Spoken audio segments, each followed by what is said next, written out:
տեսքը, ձայնը լավն է, բայց չդարձրեց նրան լավ դերասան։ Չեմ արել հատուկ ինչ-որ բան, որ ինձ արտավազդ տան։ Թատրոնը լրիվ ուրիշ աշխարհ է, վտանգավոր աշխարհ է։ Ամենադժվար, ամենաբծախնդիր հանդիսատես հենց երեխաներն են։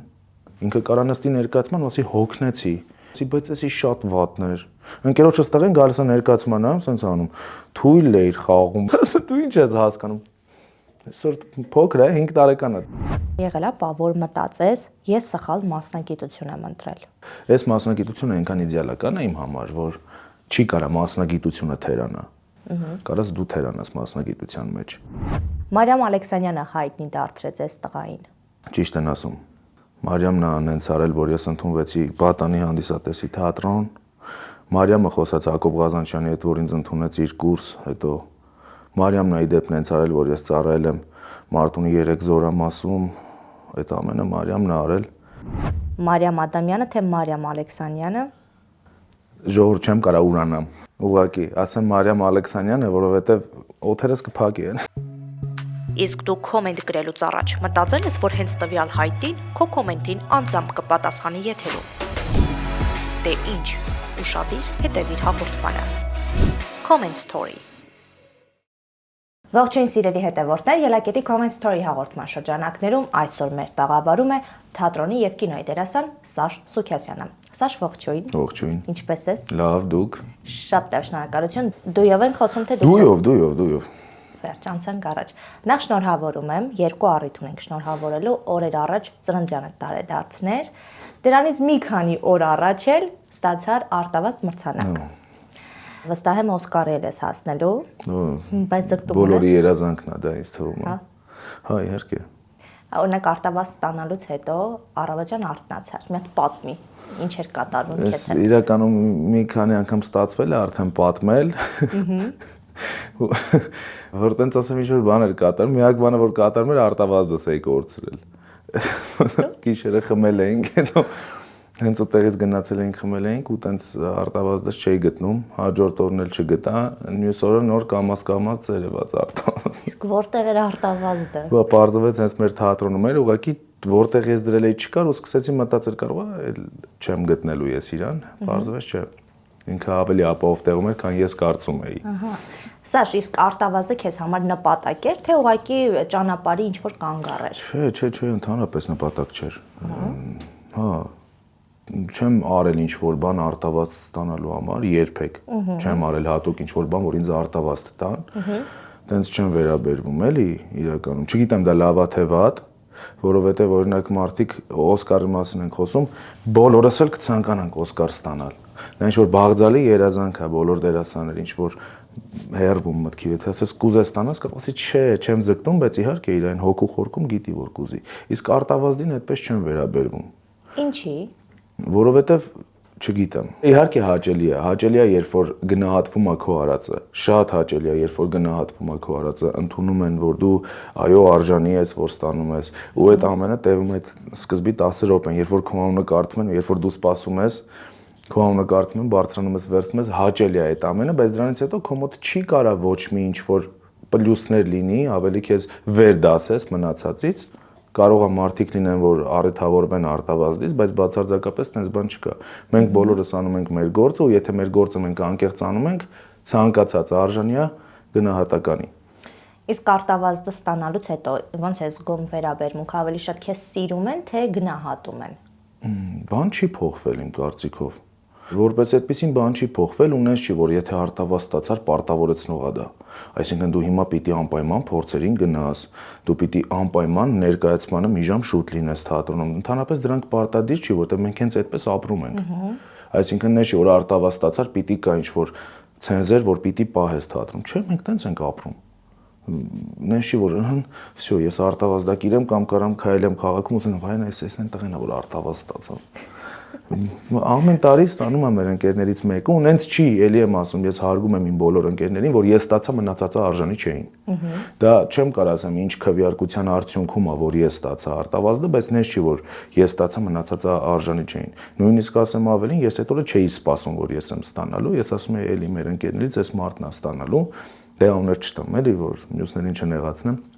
Ասում եմ ինքն է ստանալու, որովհետև արժանի է այդ մարդը։ Դե եղավ նենց, որ ես ստացա, բայց Մեկնաբանության դաշտը ուսումնասիրելիս հաճախ տեսնում էի գրված է օրինակ, տեսնես չի նեղվում, որ երկրորդ պլանի դերասանի համար է ստանում։ բացարձակ։ Հիմա նպատակը հաջորդ տարի ոնց է։ Երկրորդ պլանը ինքը շատ վատ բառ է։ Հենց դրա համար է։ Չէ, կատակ եմ անում։ Դե եթե դու այդ տարվա կտրվածքով չունես գլխավոր դեր, բնականաբար ստանալու ես երկրորդ պլանի դերասան։ Եթե ես ունենայի գլխավոր դեր, ես մրցելու էի տարվա լավագույն երիտասարդ դերասանի արտավազդի համար։ Երկրորդ պլանի պարագայում դու մրցում ես բոլորի հետ անխտիր։ Կապ չունի ինքը երիտասարդ է,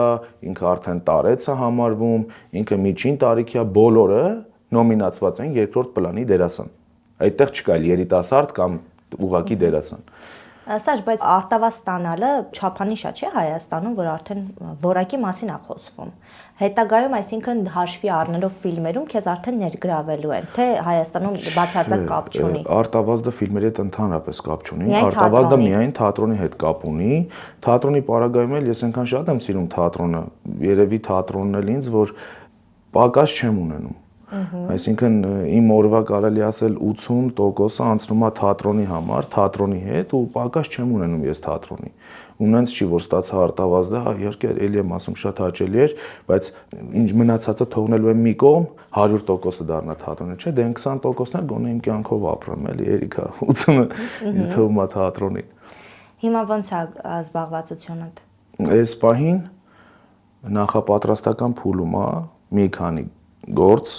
մի քանի խոսք տված գործ, իսկ ես խոսք տված բաներ չեմ սիրում, որովհետև խոսք տված բաները այն էլ մանավանդ այս երկրում ու այս ժամանակաշրջանում մի փոքր անիրատեսական են։ Ավելի լավ է դա լինի, նոր դրա մասին խոսենք, դրա համար կարող ենք մենք էլի հանդիպել, երբ դրանք լինի, բայց թատրոնում հենց հիմա փորձեր են ընթանում, շատ ակտիվորեն, նոր ներկայացումների։ Այս տարի հուսով եմ ձեզ համար կունենանք ոչ մի թատրոնում, էլի տարբեր թատրոնների մասին է խոսքս 2-3 պրեմիերա ես կունենամ։ Հիանալի։ 4։ Օ։ Մի քիչ էլ մտածում եք 5։ Չէ, հերիքա 4։ Շատ լավ։ Իսկ ֆիլմերում ներգրավվածությունը գեղարվեստական ֆիլմերում ինչքանով է։ Հերթականությամբ այսպես գնաց Արարատ 73-ներ, այս տարի իրականում շատ հա պրեմիերա շատ հա, ոնց ասեմ, տարի է եղել։ Արարատ 73-ի պրեմիերան եղավ, դրանից հետո վերջերս եղավ Զոնտիկի պրեմիերան։ Ու շուտով կլինի Ճերմակ Շապիկի պրեմիերան, էլի գեղ ֆիլմերի շարքից։ Արարատ 73-ում թե ավելի մեծ ներդրում ունեմ ես, մյուս ֆիլմերում կարելի ասել գնալով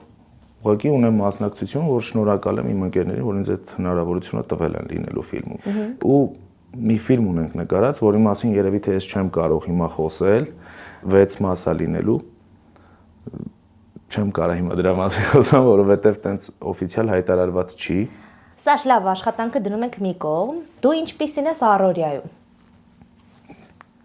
Չեմ կարող այդ աշխատանքի չես, արթնացել ես, ոչ միտեղ չունես գնալու։ Ժամանակս տրամադրում եմ ընկերներիս ու իմ ընտանիքին, որովհետև ամենակիչ ժամանակն եմ իրանց հետ անցկացնում։ Գործի բերումով եղել է, որ ընկերեմ ունեցել, մի 2 ամիս չեմ տեսել ցավոք սրտի, հետո տեսա ահագին ծերացել էր։ Հա, դրա համար այդ ազատ ժամանակը ավելի շատ տրամադրում եմ իմ ընկերներին, իմ ընտանիքին։ Որովհետև իմ համար տենց է բաշխված։ Մասնագիտությունը, ընտանիքը, ընկերները դեռ անձնական կյանք չունեմ, էլի, որ անձնական կյանքից խոսենք։ Բայց կարող ենք խոսել անձնական կյանքից։ Ինչքան ուզեք։ Չունեմ, հանգիստ կարող խոսանք։ Սա դերասանները կոմպլեքսներ ունենում են։ Ինչի հետ կապված։ Առհասարակ։ Այնքան դերասան կա, որ կոմպլեքսավորված է։ Դերասան կա, որ իր խաղացած դերից հետո է կոմպլեքսավորված, մնացել է դերի տակ։ Շատ կան այդպիսի դերասաններ, ցավոք սրտի։ Մարդիկ կան հենց անձնականի մասին խոսելիս են ինչ որ կոմպլեքս։ Հա, դա կոմպլեքս չի, որովհետև մարդիկ կան, որ ուզում է իր ընտանիքը, ոնց եմ ես ասում, իմ ազատ ժամանակը տրամադրում եմ իմ ընտանիքին ու իմ ընկերներին։ Մարդը չի ուզում դա էլ հանրայնացնի, որովհետև քո օրվա առօրյայի մեծ մասը, քո կյանքի մեծ մասը արդեն հանրայնացված է։ Իսկ քանի որ մենք սիրում ենք զրուցել մեր կյանքի մասին, չէ, դիմացինի։ Բայց եկեք մեր կյանքի մասին մտածենք, կարող է դիմացինը ավելի հետաքրքիր լինի, մերինով էլ չապրենք ուղղակի, էլի։ Սիրում ենք այն որ փորել, մինչև ասենք, չգիտեմ, երեխան ուր ընդունվեց, տեսար երեխան որ մանկապարտեզն ասում, խի։ Այդ անձնականն է, չէ՞։ Այդ մարդիկ չեն ուզում, որ տենց հանրային լինի, դրա համար աշխատում են թաքցնել, երեխեքին թաքցնել, ընտանիքը թաքցնել։ Այ հիմա մի այլ տենդենս կա։ Նու տրենդա համացանցում, չգիտեմ ինչի, դե քանի որ անձնական կյանքը միշտ ավելի շատ է, չէ, հետաքրքրում մարդկանց, դա օգտագործում են դիտում հավաքելու համար։ Ես օրինակ դրան դեմ եմ։ Դեմ եմ ոչ թե ասում այդ մարդիկ սխալ են անում, դա իրանց գործն է։ Ոչ թե քննադատում եմ այդ, դա իրանց գործն է, իրանք այդպես են ապրում։ Ես նույնիսկ Instagram-ից չեմ կարողանում տենց օգտվել, էլ ես չեմ կարողանում տենց չի ստացվում մոտս։ Դրա համար էլ մինչև հիմա իմ follower-ները 230 է, չի աճում։ Ուղղակի չեմ կարում տենց բաներ անեմ, հա։ Կկիսվեմ կամ չգիտեմ, ինձ հետաքրքիր բան կլինի կնկարեմ։ Տես իմ հարցին եկանք մոտեցան քիչ, դու այն մարդկանցից ես, որ համացանցը բացարձակ չի օգտագործում իշա իրեն։ Հին մարդ եմ։ Բայց դու շատ սխալ ես անում, ես կարծում եմ, որովհետև չեմ ասում անձնականը թանլայնացրու, բայց շատ դերասաններ, հենց թատրոնի դերասաններ, իրենց էջը ակտիվ պահելով կարողանում են հավելյալ գումար աշխատել հենց համացանցից։ Ինչ գումարը շատ է թատրոնը, որ դու չես ուզում անել։ Չէ, ուղղակի չեմ կարողանում։ Դա այլ բան, ճիշտ է, մեր դասախոսներից մեկը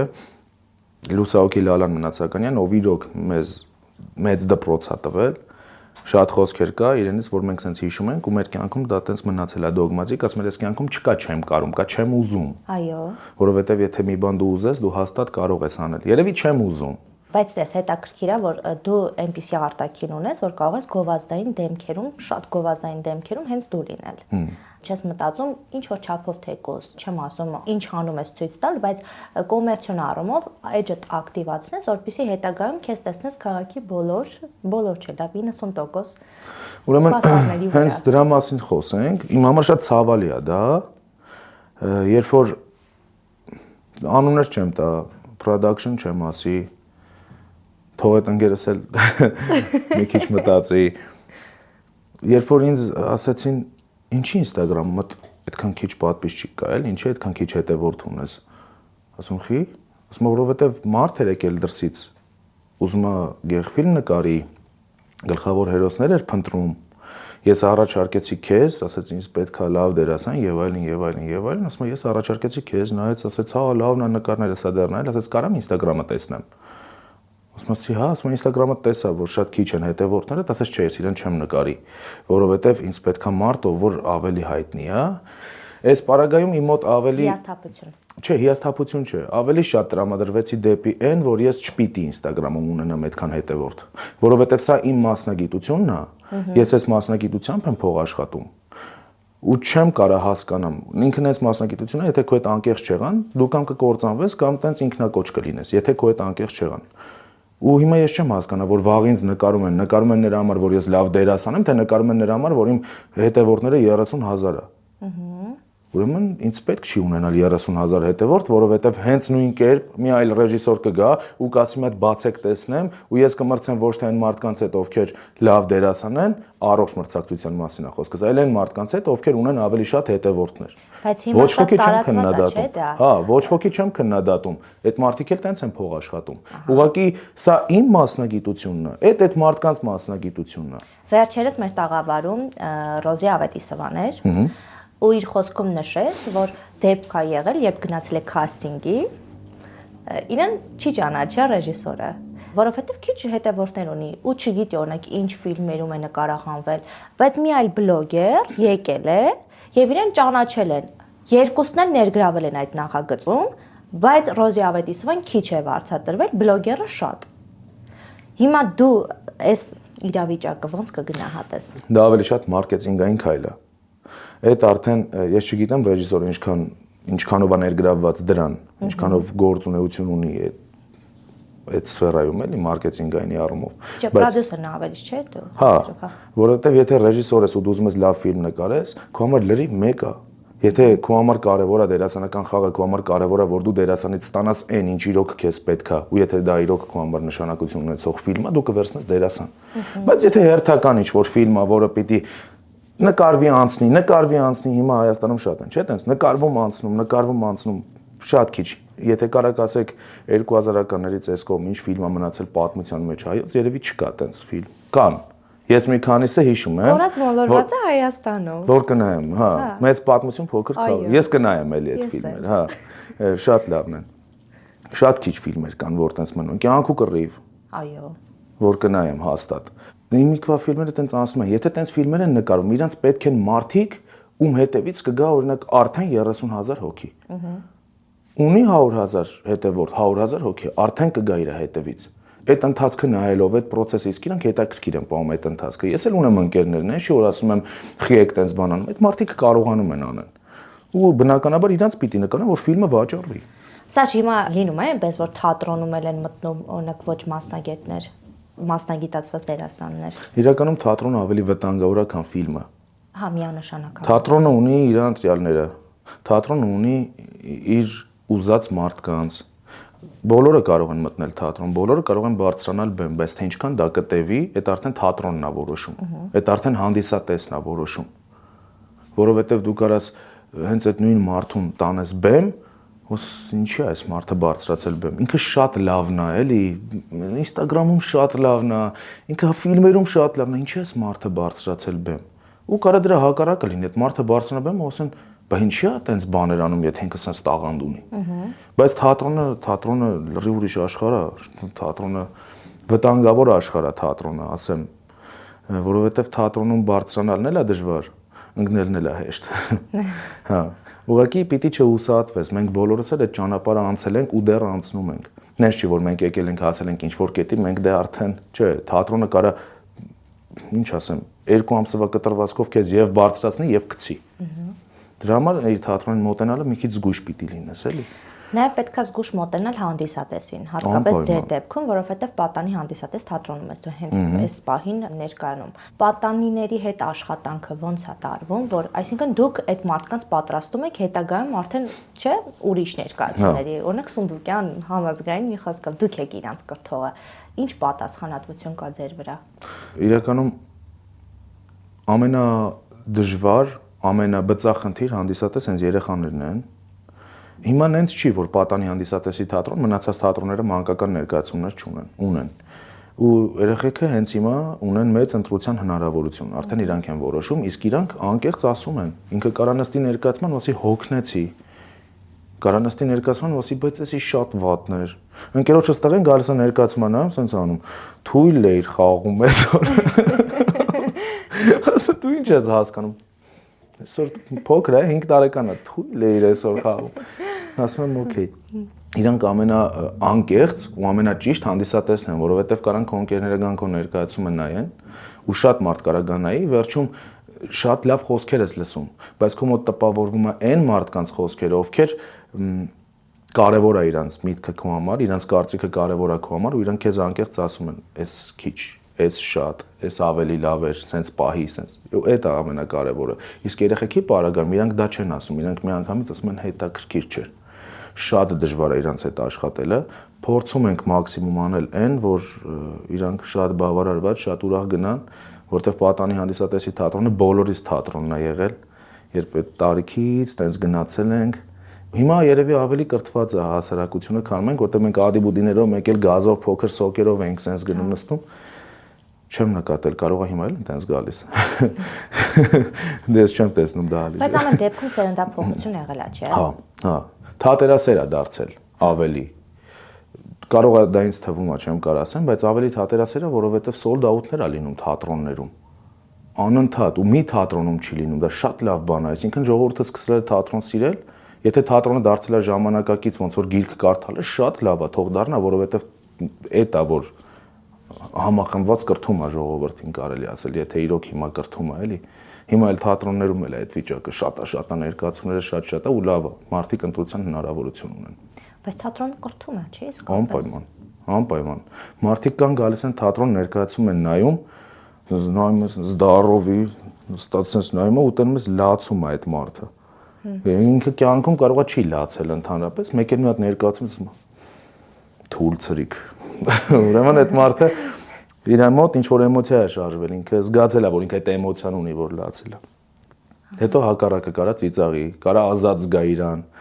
լիցքաթափվի թատրոնում, իհարկե։ Սարք քո երեխայի հետ ավելի շատ թատրոն կգնաս թե կինո։ Թատրոն էլ, կինո էլ, բայց թատրոնը շատ կենդանի արվեստ է։ Իհարկե թատրոն առաջինը, որովհետև ինձ տենց են կրթել, ինձ տարել են տիկնիկային թատրոն, շատ, ինձ տարել են պատանի հանդիսատեսի թատրոն։ Ծնողներդ են տարել քեզ։ Տատիս ու պապիս, հա։ Մորական տատիս ու պապիս, դե պապիս նկարիչ էր, մահացել է, որ գալիս են Երևան, իրանք ինձ անդադ տանում են, իսկ որտեղ որ ես սովորել եմ, Աբովյանում եմ ես սովորել, դպրոցում որ տոմսեր էին բաժանում, այնտեղ, հա, այն մի տատիս էր, այդպես տանում էին, թատրոններ շրջում էինք միասին։ Ու շատ բաներ կա տես փոքրուց տպավորված, այս պատանի հանդիսատեսի թատրոնի հետ կապված, իմ թատրոնի հետ կապված, շատ բաներ կա տես տպավորված, որ փոքր ժամանակ հիշում եմ, որ ես այդ ներկայացումը տեսել եմ, դրվագներ եմ հիշում։ Ինչ կարևոր բան է։ Օրինակ հիմա մենք խաղում ենք ներկայացումներ, որ այդ երեխեքը կարան մեծանան, դառնան 30 տարեկան, ինչ որ մի բան հիշեն, ասեն, հա, ես էսի տեսել եմ, ես այս թատրոնում այս մասն էի նստած, որ։ Հա, չէ, կարևոր է, շատ դժվար է։ Մենք պետք է խոսեինք անձնականի մասին, բայց ոնց որ անցանք վրայով, հետ ենք վերադառնում անձնականին։ Այս պահին կողակից չունես։ Ոչ։ Հա, չունես։ Բայց գիտեմ, որ դու շատ մտահոգված ես այդ թեմայով։ Մտահոգված չեմ։ Փնտրտուքների մեջ ես եւ մտահոգված ես, որ չես գտնում էլ մի։ Դե հետո հասկացա մի պարզ բան, որ փնտրել պետք չի։ Եթե այդ մարդը լինելու է, ինքը կգա, որովհետեւ եթե մի բանի հետևից գնում ես, հաստատ չես գտնի, բայց պատահական կարող է քայլես, մեկ էլ ցենց տեսում ոսկի ցեպներ։ Վզնոցներ։ Բայց դու ուրախանում ես, երբ ընկերներդ երեխաներ են ունենում ու մտածում ես, որ քեզ համար ուշ է արդեն։ Հա։ Ինչի՞ ես մտածում, որ ուշ է։ Դե որովհետեւ պետքա ջահել ծնող լինես։ Իհարկե դա չի խանգարում, բայց ավելի շատ վայելես քո երեխեքի հետ, ավելի շատ ընկերություն անես քո երեխեքի հետ, ոնց որ անում ենք օրինակ ես ու իմ ծնողները, իմ հայրս ընկերություն ենք անում։ Դե հիմա եթե վերցնենք հիմա, ես արդեն իմ երեխան արդեն պիտի ինչքան ժամանակ ինքն ամուսնացած եղել էլի, իմ ու իր պարագայում պիտի արդեն իմ երեխան 3-4 տարեկան լիներ։ Հա։ Այդ պարագայում էլի, որ ավելի շատ ընկերություն անես, ավելի մոտ լինեք տարիքային առումով իրար ու ինքը քեզ ավելի շատ ընկերական վստահի էլի։ Բայց տարիքը կապ չունի, չէ՞։ Ընդհանրապես տարիքը կապ չունի։ Իմ համար տարիքը ուղղակի թիվ է, որովհետև ես տեսել եմ շատ մարդկանց, ովքեր երիտասարդ են ու ավելի գրագետ ու ավելի խելացի ու ավելի մտածող, քան ավելի մեծ մարդկանց, ովքեր գլխից դուբի ձեն է գալիս։ Ես վստահ եմ, որ դու պապիկիդ հետ ես ընկերություն արել, չէ՞։ Տարիքը բացարձակ, հա։ Շատ, հա, փոքր էի, ինքը տանը գործ էր անում, ես միշտ գնում էի, ինչքանով կարող էի օգնել, օգնում էի, նայում էի ոնց անում, հիմա այդ նայելուց շատ բան եմ սովորել, ասենք, տան գործերը, հիմա ես եմ անում, ինքը մահացել է, այդ ծառերը այգի ունենք մենք, ծառերը էտել, չգիտեմ, պարարտանյութ տալ, սաղ, ես իրանից եմ սովորել ու հիմա ես եմ այդ ամենը անում։ Այսինքն կա դասյարակության հարցում մեծ դեր ունի հենց պապիկդ։ Հենց նույն մշակույթի հայրս էլ, ծնողներս էլ։ Հա, այդ առումով, հա, դե պապիկը ինձ տարել է շատ ցուցահանդեսների, տարել է, հա, այնտեղ որտեղ իր նկարն է եղել ու այս վերջում անակնկալի եմ եկել։ Ես հանրային հեռուստաընկերությունում կրկնօրինակման բաժնում եմ աշխատում ու միջանցքով քայլում եմ, տեսնում պապիկիս նկարած նկարներից է կախված ու մեծ հպարտություն է դա, որ տեսնում եմ պապիկիս նկարած նկարը այդտեղ կախած է, դե ինքը եղել է նկարիչների միության անդամ, իր ընկերների հետ հաճախ եղել են մեր տանը, այդ ինչ հաճելի մթնոլորտ էր, երբ իրանք ուղակի մեր տանը, մեկը երգում է, մեկը նվագում է, մեկը խոսում է, մեկը այդ ընթացքում շատ արագ, հա, այդ գծանկարով ասենց հա, շատ հետաքրքիր է։ Իհարկե դրա մեջ եմ մեծացել։ Պապիկը կարելի ասել արվեստի առումով, որպես արվեստագետ հիմքը դրել է պապիկը որպես արվեստագետ։ Որպես արվեստագետ կիրթ լինելու առումով, համեստ լինելու առումով պապիկն է, իսկ կյանքում պապան, որ հա, այդ ընկերությունը մեր իրար հետ ուրիշ ձև է, էլի։ Սա քանի որ մեր հաղորդումը հենց մեկնաբանությունների մասին է, ինձ հետաքրքիր ինչքանով ես դու մեկնաբանություններին հետևում, կարող է ինչ որ մեկի գրվածը քո տրամադրության վրա ազդել։ Լուրջ չեմ վերաբերվում։ Ահա։ Չեմ հետևում ընդհանրապես ինչ են գրում։ Եթե դա էլ լիներ առողջ, կհետևեի, բայց շնորհակալ եմ բոլոր այն մարդկանց, ովքեր ինձ լավ բաներ են գրում։ Շնորհակալ եմ բոլոր այն մարդկանց, ովքեր ուշադիր են իմ գործունեությանը ու անտարբեր չեն անցնում։ Ես առանձնացրել եմ մեկնաբանություններ։ Մեկնաբանությունները հիմնականում լավն են, բայց որպեսզի հետաքրքիր լիներ, այդ շատ լավ մեկնաբանությունները հիմա չեմ կարդալու։ Կարծում եմ կներես դրա համարի։ Չէ, թույն։ Բայց ավելի Ես էլ չեմ կարդացել։ Ավելի հետաքրքիր մեկնաբանություններն եմ առանձնացրել, որպեսզի հետաքրքիր լինի։ Ինչ-որ բանն է, Սարժան ծնունդդ շնորհավոր է, դες մեկնաբանությունները։ Օրգուրի գանձ։ Այդ պիտի ասեմ։ Չկա տես բան։ Չգիտեմ, ելում կյանքում է տենց ու այս հաղորդումից հետո եթե իմ ընկերները տեսնում են, խնդրում եմ մտածեք ելում կյանքում է տենց, որ իմ տատիները մտնում են, ասենք, չգիտեմ, թատրոնի պոստա, ֆիլմի ինչ-որ թրեյլերը գցած, ինչ-որ sense բաներ, որտեղ ես մասնակցություն ունեմ, մտնում են տակը նենց են գրում, որ ոնց որ ես իրանց թոռը չեմ։ Դուք շատ լավ դուք ով հետս, դուք շատ լավ դերասան եք, շնորհակալ ենք ձեզ, հպարտանում ենք ձեզնով։ Բայց իդեպ քո սվետ տատիկի ինձ էլ է լավ հետևում։ Բոլորին, իմ բոլոր ընկերներին։ Ասենք եթե ընկերներիս պարագայում լավ, անունով է դիմում, այտենց դուք ով խոսում, էլի օքեյ, բայց թորն եմ, հարազատ թորն եմ։ Ինչ եմ տենց խոսում իմ մասին։ Բայց տատիկները չեն հետևում կոմենտներին, չեն ասում, այդ հիմարը ինչ ա գրել։ Այդ երևի հենց չեն սովորել։ Հա։ Հա։ Չէ, սովորել են, ոչ չէ, գալիս են մեկ էլ սենց են անում։ Տեսար քեզ ինչ լավ բաներ գրել են, մեր բարեկամը բարღვենց, ես ինչի, ասում հա, տեսա, բայց չեմ տեսել։ Լավ, վատ կոմենտների չեն տեսնում։ Չնայած վատ կոմենտ չկա քո մասին։ Լավ, ինչևէ, հիմա անդրադառնում ենք կոմենտերին, մի հատ ջուր ենք խմում, թարմանում ենք եւ անցնում ենք առաջ։ Okay։ Մեր ջուրը եկավ։ Շնորհակալություն։ Փորձի։ Պղպջակներով ջուրը։ Հանքային։ Հանքային չի։ Չէ։ Գազավորված։ Գազավորված։ Ահա։ Դու գիտես այս ջրի մասին թե չէ։ Մեր հաղորդումները չի նայել Սաշա, արդեն պարզ է։ Բայց ավելի լավ, որովհետև հիմա քեզ համար բացահայտում կլինի, այս ջուրը շշալցված չի, հենց նոր ծորակից լցրեցինք, բերեցինք։ Մենք որտեղ ենք, որ դեր ծորակից sense գազավորված ջուր է գալիս։ Մենք Երևանի կենտրոնում ենք, բայց մեր խոհանոցում կա տեղադրված Grohe Blue ծորակ, որը գերմանական պրեմիում դասի Grohe սանտեխնիկան է։ Եվ իրենք ունեն արտադրանք Grohe Blue, որը անմիջապես ծորակից տալիս է գազավորված ջուր, որը շատ հարմար է գազավորված ըմպելիքներ սիրող մարդկանց համար, կարող են միանգամից կոկտեյլներ պատրաստել այս ջրով։ Ես ինքեր ունեմ Սամվելը Դանելյան։ Ահա։ Ինքը գազավորված ջրերի հանդեպ թուլություն ունի։ Ես էլ իրականում։ Ահա։ Բայց ինքը մի փոքր այլ էլի։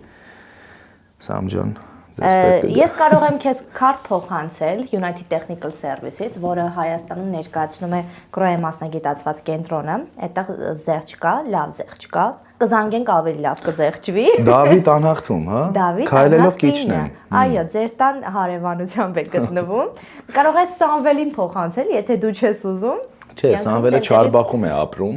ներկապային շրջանայինում է, բայց այո, Չարբախցի է Սամվելը։ Սամվելն էլ կարող է մտնել shop grohe.am կայք եւ այնտեղից միանգամից պատվեր գրանցել, եթե իհարկե ցանկանում է։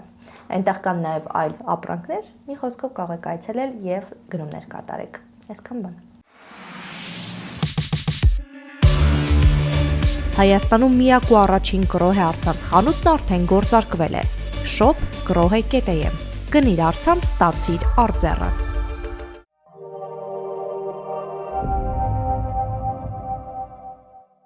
Սաշ, ես գիտեմ, որ դու շատ սիրում ես համեղ ուտել եւ խմել։ Հա։ Բայց խմել գարեջուր։ Ամեն ինչ։ Ամեն ինչ։ Ես քեզ լավ քարտ եմ փոխանցում Պաուլաներ գարեջատների ցանցից, կգնաս այնտեղ, քարտը ցույց կտաս, կիմանա որ մեր յուրն է եղել եւ այնտեղ քեզ ավելի լավ զեղչեր կանեն։ Շնորհակալություն։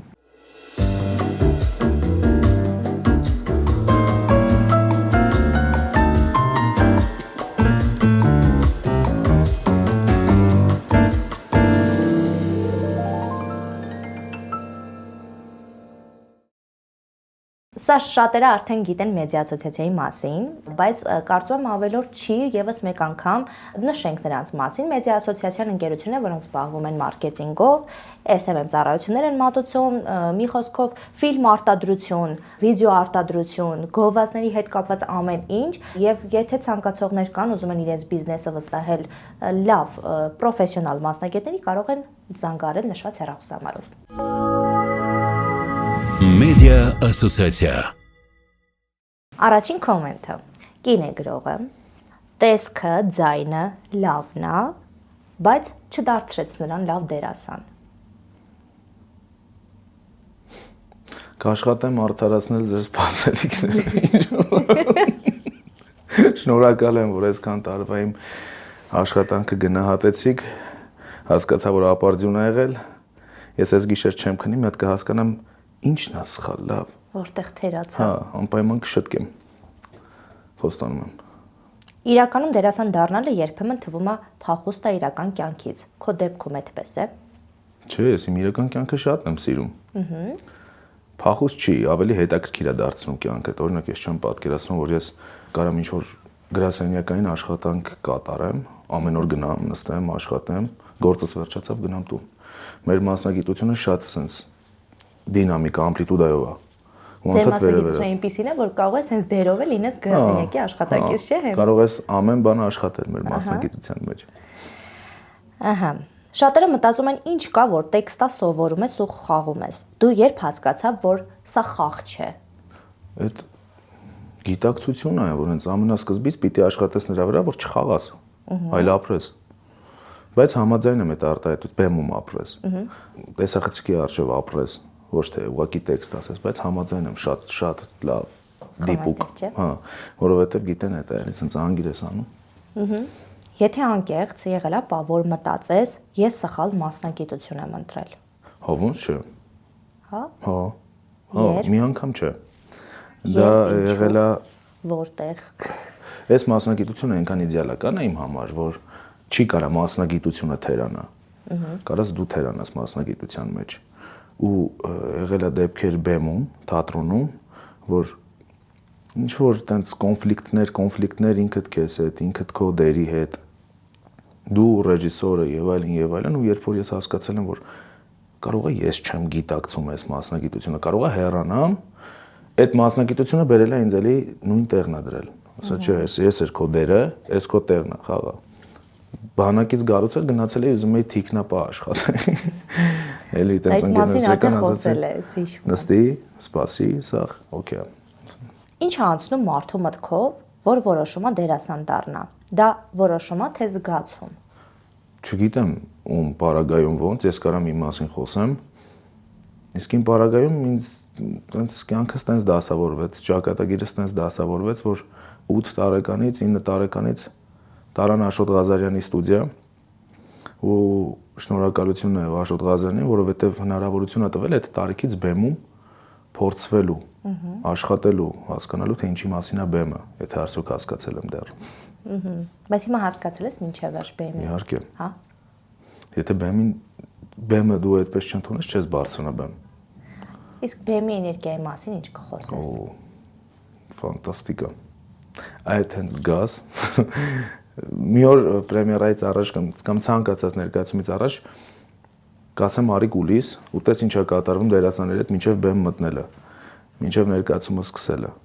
Շատ մեծ պատասխանատվություն է, նույնիսկ ուզում ես փախնել։ Այ մի հետաքրքիր հարց։ Ավելի դժվար է բեմ դուրս գալը, թե վերջում բեմը լքելը։ Բեմ դուրս գալը իմ պարագայում այն աստիճանի լարվածությունն է, քո մոտ այն աստիճանի պատասխանատվությունն է, այն աստիճանի հարգանք է բեմի հանդեպ, որ դու հասկանում ես դու չես կարող ոչ մի բան փչացնել։ Ու կարաս փախնես նույնիսկ, որ ասում ես չեմ մտնում մուտքից գնամ, բայց հասկանաս, որ այդ պատասխանատվությունը չի թողնում, որ դու փախնես։ Այդտենց լարվածություն է ու ոչ միայն ինձ մոտ։ Իմ ընկերների մոտ էլ է այդ եղել, երբ որ մենք պիտի մուտքի մտնենք, ասում չեմ, всё, սկսվեց։ Դռում են, չէ՞։ Հա, այդ սկսվեց, այդ շատ հաճելի զգացողություն է, երբ մտնում ես բեմ, այդ առաջին երևի 2 րոպեն է, 30 վայրկյանն է, չգիտեմ, ու դառնում է քոնը այդ ամենը, իսկ վերջում վայելում ես այն, ինչ որ դու արել ես։ Անկախ նրանից ոնց է ստացվել, անկախ նրանից ինչ ես արել, վայելում ես վերջում այդ ծափահարությունները, իհարկե, որտեղ այդ ամենը արել ես այդ մարդկանց համար։ Ինչ քիչ բան է պետք, չէ՞, դերասանին, այդքան աշխատում է 4 ամիս, 5 ամիս, 2 ամիս, խաղում է ներկայացնում, որ գնաց sense անի։ Չէ, լավ բան է, կատակ եմ անում։ Բայց ու մի անգամ քո հարցազրույցից մեկում ասել ես, որ ժամանակին մտածել ես ինչի համար է, չէ՞, բակվողը։ Հա, չէի հասկանում, ոչ թե չէի հասկանում, այլ հասկանում ես իհարկե ինչի համար է, բայց ոնց ես մոտենում այդ երևույթին, էլի։ Հիմա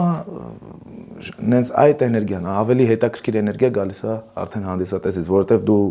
ժամ, ժամ 30 րոպե, 2 ժամ իրանց տալիս ես էներգիա ու վերջում իրանք այդ քո տված էներգիային ոնց որ պատասխան էներգիա են տալիս իրանց ծափահարություններով, իրանց էմոցիաներով ու էներգիայով։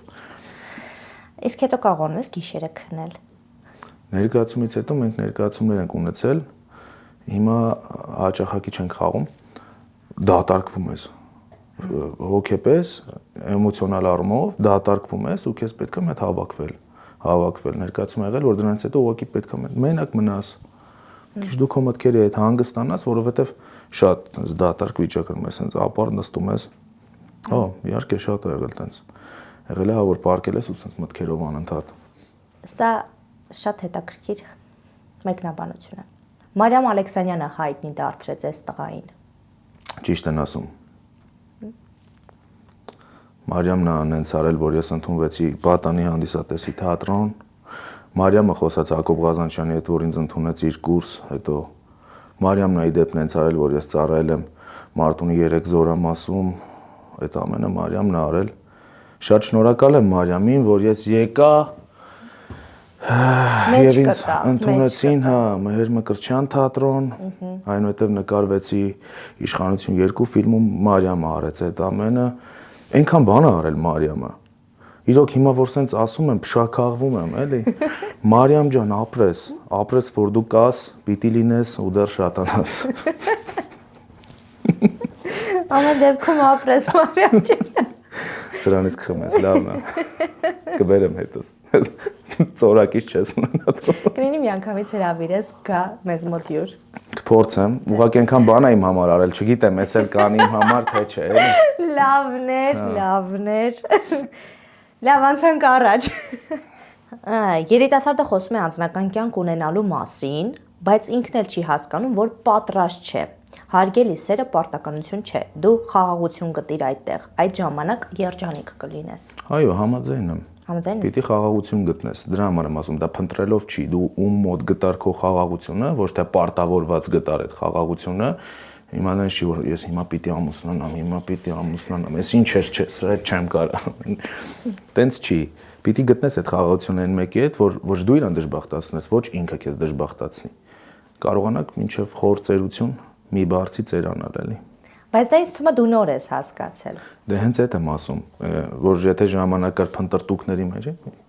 Չէ, գիտես ինչի եմ ասում նոր ես հասկացել, որովհետև 2 տարի առաջ հարցազրույց ես տվել, որտեղ լրիվ ուրիշ ձև ես արտահայտվում, բայց հիմա դու շատ ավելի հստակ ես արտահայտվում։ Ու ասեմ, անկեղծ ասեմ, հիմա ինչ եմ ասում, էլի Մարիամը արեց, հետո զրուցեց, ասեց, չխոսաս, սենց խոսաս, ասեցի, օքեյ։ Բարի։ Հիմա վերջին կոմենտը։ Դու տես Մարիամը ոնց կպատասխաներ այս կոմենտին։ Կոմպլեքսներով լի տղա է, դեռ ինքն էլ իրեն չի հասկանում։ Կանչենք Մարիամին։ Սնես բան գրել, կարելի է գնել կիզաբասում։ Ես որպես կարդացող, բարձրաձայնող, դու որպես տուրված։ Մարիամը որպես առաջ տանող։ Ու տատիկն էլ մեր հետ կգա որպես վայ ես ձեր։ Չէ, տատին կարեն դեմի նստած հոգեբաների։ Ես կարծում եմ, որ տատիս է։ Ինչ է, ոնց է։ Կոմպլեքսներով լի տղա է, դեռ ինքն էլ իրեն չի հասկանում։ Ուղղակի այնքան լիարժեք է։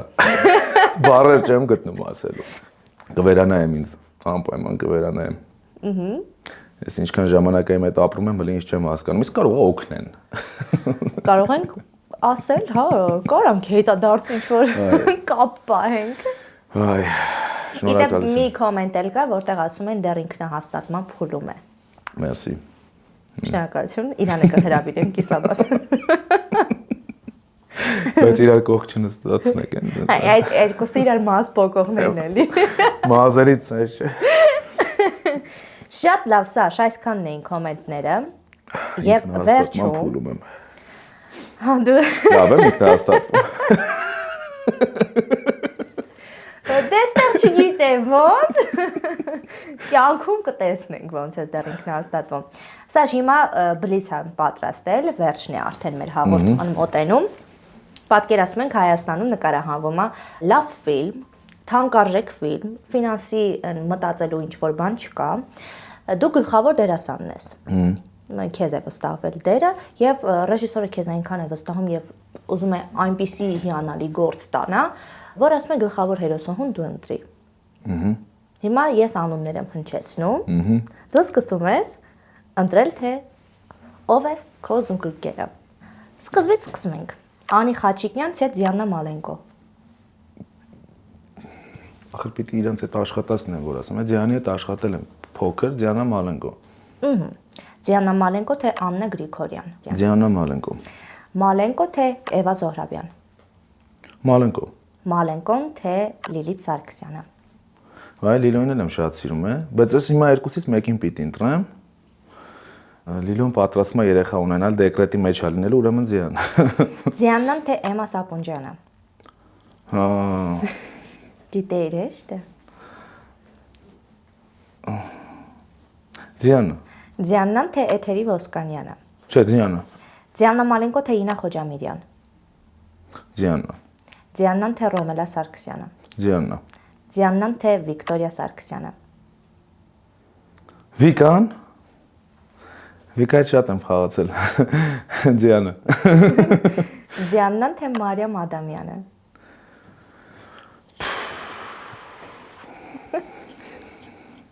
Ախր շատ լավն են, երկուսն էլ։ Լավ, Դիանը շատ եղավ, Մարիամը։ Ահա, Մարիամը, թե Լիլի Էլբակյանը։ Օ։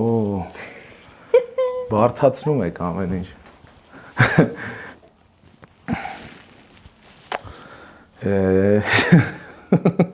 Մտածի Մարիամ Ադամյանի եւ Լիլի Էլբակյանի մեջ ենք հիմա ընտրություն կատարում։ Լիլի հետ բեմում եմ խաղացել, Մարիամը։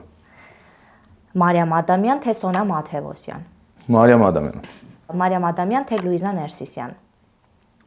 Դե Լուիզա Ներսիսյանը շատ լավ դերասան է եւ լավ նա որպես մարդ, բայց տարիքային ես ու Մարիամն ենք իրար հետ։ Մարիամ Ադամյան։ Ես մի քիչ կհակադարձեի այստեղ տարիքին կպնելու համար, բայց լավ։ Չէ, վիզուալ որ համապատասխանենք հիմա։ Լավ, օքեյ, всё։ Մարիամ Ադամյանը, թե Իվետա Մուկուչյանը։ Մարիամ Ադամյանը։ Մարիամը, թե Արփի Գաբրիելյանը։ Մարիամ Ադամյան։ Մարիամը, թե Թամարա Պետրոսյանը։ Տոման։ Մարիամ Ադամյան։ Մարիամ Ադամյանը, թե Անի Երանյանը։ Մարիամ Ադամյան։ Մարիամ Ադամյանը, թե Մարիամ Ալեքսանյանը։ Ժողովուրդ չեմ կարա ուրանամ։ Չեմ կարա ուրանամ, էլի։ Ուղղակի, ասեմ Մարիամ Ալեքսանյանը, որովհետև օթերս կփակի են։ Գիտեք։ Եվ վերջում Մարիամ Ալեքսանյանը, թե Նազանի Հովանեսյանը։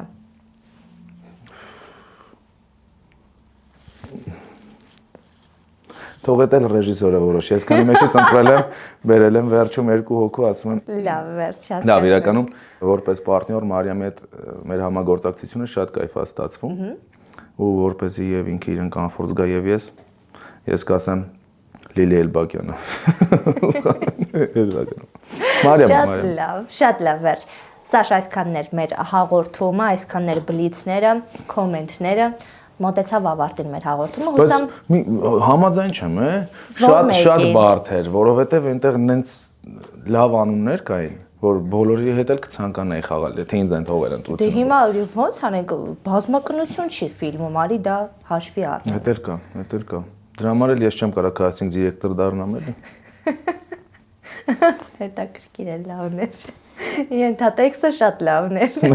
Ընտրեք, ասեք։ Ահա, սա շնորհակալություն եւս մեկ անգամ քո ժամանակից տրամադրելու համար, հուսանք քեզ չձանձրացրեցինք։